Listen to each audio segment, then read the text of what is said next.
Lórí ètò yìí lónìí, àkọlé ètò ọ̀sẹ̀ yìí la pè ní ìbálòpọ̀ tí àwọn olóyìnbó ń pè ní sex. Lórí ètò yìí ní ti ọ̀sẹ̀ yìí, gọ́ngọ́ aṣọ kùtùkù àwù. Nítorí wípé kí ni, mo bí àlejò kàǹkà wá sórí ètò yìí lónìí láti wá bá wa tú pẹrẹpẹrẹ ọ̀rọ̀ lórí ètò tọ̀sẹ̀ yìí. Ẹ máa bá wa ká lọ, à ń bọ̀ wá. Tá bá ń sọ̀rọ̀ nípa tọkọ-tìyàwó, ìgbésẹ̀ wo ló yẹ kí òbí gbé lórí ọmọ ẹ̀ obìnrin tó lọ sí ilé ọkọ, àti ọmọkùnrin àti ọmọbìnrin àti bàbá àti ìyá ni wọ́n ní ẹ̀tọ́ láti tọ́ ọmọ wọn tí wọ́n ní láti gba ìyá ọkọ gẹ́gẹ́ bí ìyá ẹ̀. Ọjọ́ tó bá ti rí ìyá ọkọ ẹ̀ bí ìyá ẹ̀ nílé máa tò.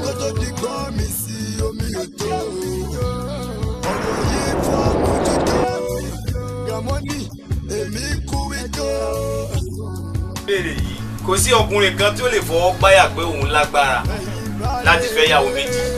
láti fẹ́ ìyàwó mẹ́ta. Àìmọye ẹni tó fẹ́ ìyàwó púpọ̀ lẹ́yìn pé ìgbà tó jọ pé ogún yẹn ó padà ráre. Ẹ̀yin bá lélẹ̀, ẹ̀yin bá lélẹ̀, ẹ̀yin bá lélẹ̀, ẹ̀yin lọ̀rọ̀ ikọ̀, ẹ̀yin lọ̀rọ̀ ikọ̀. Kí ni àwọn ewu tí ó wà nínú ìbálòpọ̀ gan? Ẹ ṣàlàyé fún wa ní ṣókí. Àwọn ewu tó wà pẹ̀lú ìbálòpọ̀ ọkùnrin àtobìnrin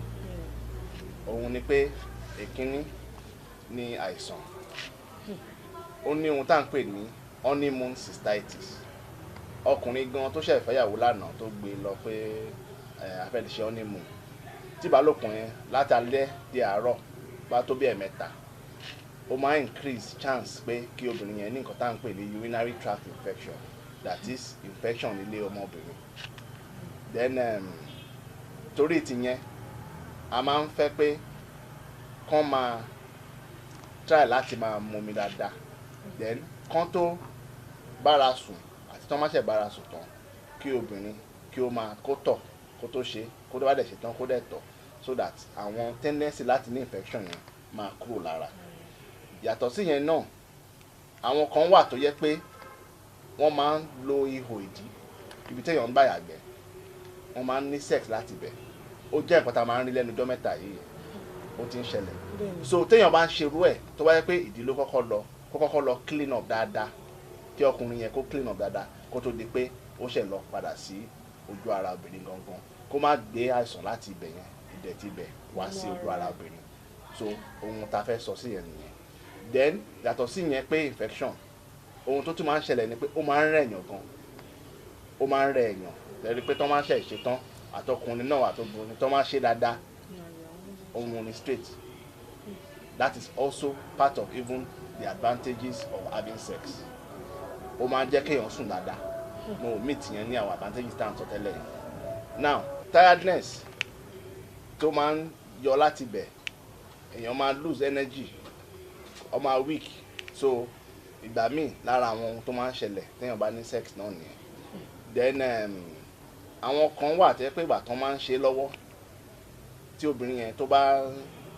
tí ó bá reach climax tán pè ní orgasm, ó ní omi tó máa ń jáde lára obìnrin, ó máa ń pọ̀ lára obìnrin kan dúra lọ. Ọkùnrin mi máa ń feel embarrassed, ó máa rò pé ìtọ̀ ló tọ̀ sóun lára, ṣùgbọ́n kì í ṣètọ̀. Nǹkan tóbìnrin yẹn fi ṣe pé ara ẹ̀ ti balẹ̀ nìyẹn. Then míì gan ìgbà tán máa ń ṣe lọ́wọ́ náà, àwọn sound kan máa ń jáde láti di ohun tí èèyàn máa rò bẹ́ẹ̀ ni kó só ni kì í ṣe só ojú ara ló ti jáde torí obìnrin yẹn ń gbádùn ẹ̀ àwọn ojú ara yẹn wọ́n máa ń pàtẹ́wọ́ ń bẹ̀ bí wà tó yẹ pé wọ́n vibrate so tó bá ṣe bẹ́ẹ̀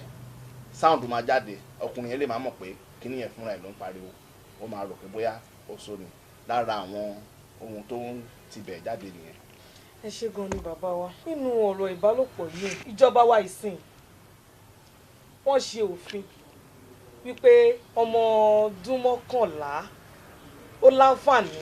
láti ní ìbálòpọ̀ pẹ̀lú ọkùnrin kí lẹ rí sọ sí ọ̀rọ̀ yẹn ṣó tọ́. fún ọmọ ọdún 13 àbí ọmọ ọdún 11 kí ọmọ ọdún 11 kí ó máa mọ ọkùnrin àbí wídà ọkùnrin àbóbìnrin kò yẹ kò dẹ̀ tọ́ tí ọmọ ọdún 11 obìnrin tí ó bá bá ọkùnrin tó ti bàlágà lò pọ̀ ohun tó máa ṣẹlẹ̀ ni pé ibi ara ẹ̀ kò tí ì jiná tó kò tí ì mature tó kí ọkùnrin máa bá lò pọ̀ so tí yẹn bá ti ṣẹlẹ̀ with time tó bá di pé ó tún gbabẹ̀ gan lọ lóyún ara ẹ̀ ò gbé ó máa ní nǹkan tó ń pè ní fistula formation because ó likely kó ní perforation ihò máa wà níbi ọ̀nà ibi tó yẹ kó máa gbàtọ̀ á já sí ìta tó bá ti leak bẹ́yẹn òun fúnra ẹ̀ ò ní máa tọ̀ fúnra ẹ̀ ìjọ títọ̀ bá ti ń bọ̀ ìtọ̀ máa yá fúnra ẹ̀ ni and nǹkan ìtìjú ni fún obìnrin kò sóbìnrin tó fẹ́ so tìtorí ti bẹ́ẹ̀ la máa ń fẹ́ kí obìnrin kí wọ́n ti form maturity dáadáa and age maturity tá à ń sọ yìí ọmọ ọgbọ̀n less than 16 to 18 years kó tó di pé ó bẹ̀rẹ̀ sí ní bọ́kùnrin lò pọ̀. wa a ní àwọn ọkùnrin kan ní àwùjọ wa kódà ó wà káàkiri bẹ́ẹ̀ lọ́kùnrin àti lóbìnrin àwọn kan wà tó jẹ́ wípé wọn kì í nífẹ̀ẹ́ sí ìbálòpọ̀ ṣé ó tọ́ àti wípé kí ló máa ń fà á tó fi ń rí bẹ́ẹ̀. tí ọkùnrin àbí obìnrin tí ò bá ní ìfẹ́ sí ìbálòpọ̀ oríṣiríṣi nǹkan ló lè fà á àwọn kan á jẹ́ bí religious background kí wọ́n rí pé àti kọjú sóbìnrin àwọn míì gan wọn fọwọ́ bá obìnrin pé ká tiẹ̀ ṣèkì gan débi pé wọ́n náà fẹ́ hug àbí wọ́n fẹ́ bá sùn so àwọn nǹkan tẹ́ máa wò nìyẹn kí ni cultural background ẹ nìyẹn báwo ni upbringing tó fi sọ fún pa sex kí ni ìrírí ẹ̀ sí sex kí ló feel pa sex lára ẹ̀ nìyẹn then àwọn kan dẹ̀ wà ó ní àwọn àìsàn kan tí wọ́n máa àwọn àìsàn kan tó àìsàn ọpọlọ kan débi pé ẹni yẹn kò ní ìfẹ́ sí ohun tó ń jẹ́ kí inú àwọn ẹlòmíì dùn àwọn àìsàn yẹn làwọn ń pè ní depression èèyàn tó bá ní depression àwọn nǹkan tó máa ń múnú èèyàn dùn ordinarily ká jẹun ká jáde ká libido wọn máa ń lò libido yẹn ni kéèyàn fẹ́ bá ẹlòmíì sùn òun náà ń pè ní wanting to have sex so once téèyàn bá ti ní irú àìsàn bẹ́ẹ̀ yẹn kò dẹ́nu àwọn kan wà wọn gbádùn ẹ̀ bóyá past experience pé wọ́n ti rape ẹ̀ rí irú kóbìnrin ń sìn kan ti rape ẹ̀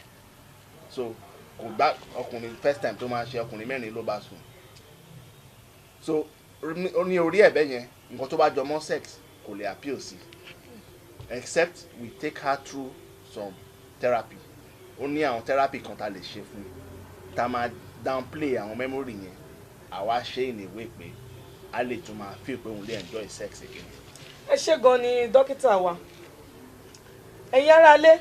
ẹ kú gbádùn ètò tẹ́ ń wò lọ́wọ́ yìí tapàkọ́lé rẹ̀ ní ìbálòpọ̀ mo mọ̀ wípé ẹ ń gbádùn ètò yìí gidi gan ni o àmọ́ ẹ jẹ́ ká sáré lọ ṣe ìpolówó ọjà wa ẹ wá nǹkan fìdílé ẹ má kúrò ńbẹ̀ o à ń bọ̀ wá. tá bá ń sọ̀rọ̀ nípa tọkọ-tìyàwó ìgbésẹ̀ wo ló yẹ kí òbí gbé lórí ọmọ ẹ̀ obìnrin tó lọ sí ilé ọkọ àti ọmọkùnrin àti ọmọbìnrin àti bàbá àti ìyá ni wọ́n ní ẹ̀tọ́ láti tọ́ ọmọ wọn sí. láti gba ìyá ọkọ gẹ́gẹ́ bí ìyá ẹ̀ ọjọ́ tó bá ti rí ìyá ọkọ ẹ̀ bí ìyá ẹ̀ ilé máa tò.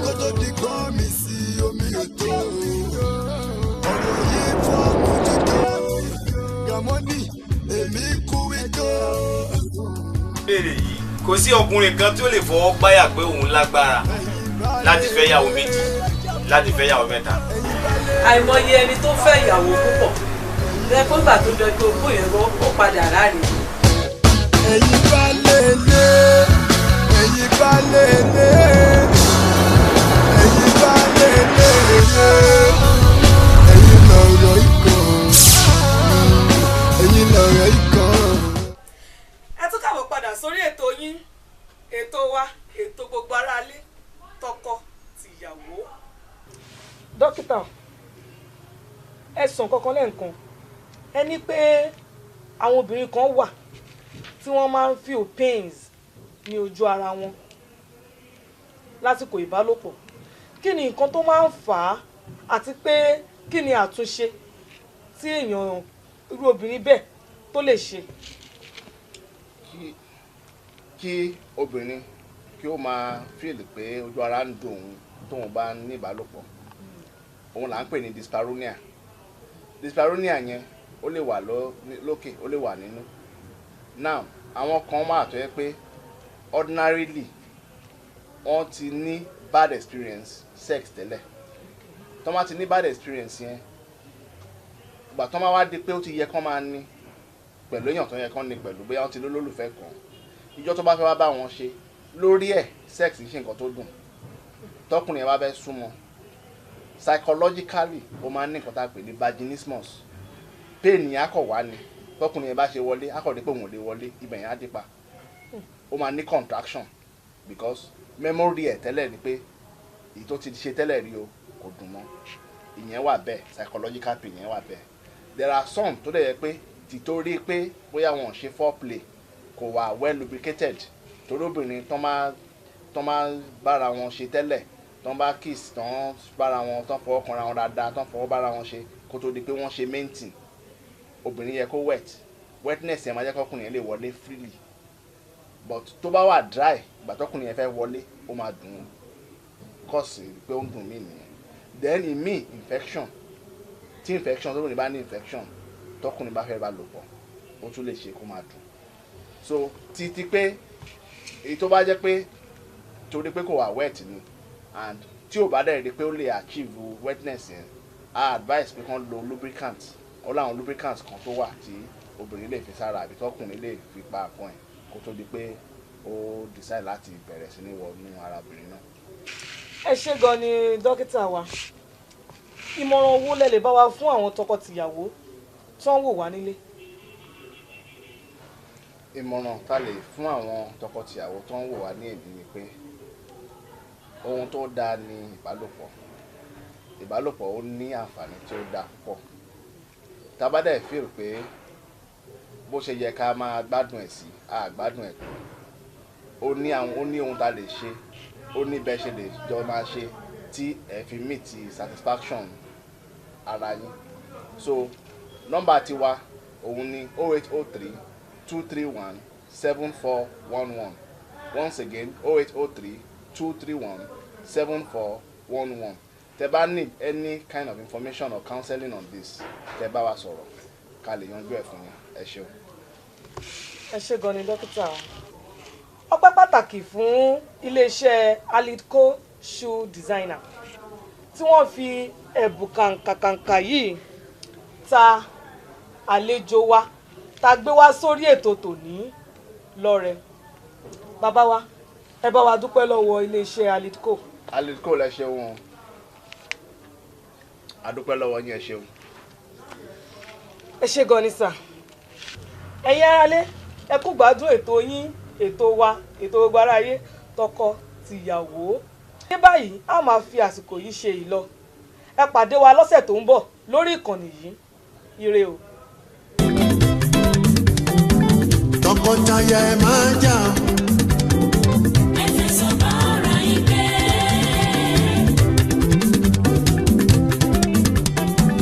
kẹfìfẹ́ bá ara yín lò tọkọtaya káyọ̀ yín bá yín kalẹ̀. mo ní tọkọtaya ẹ máa jà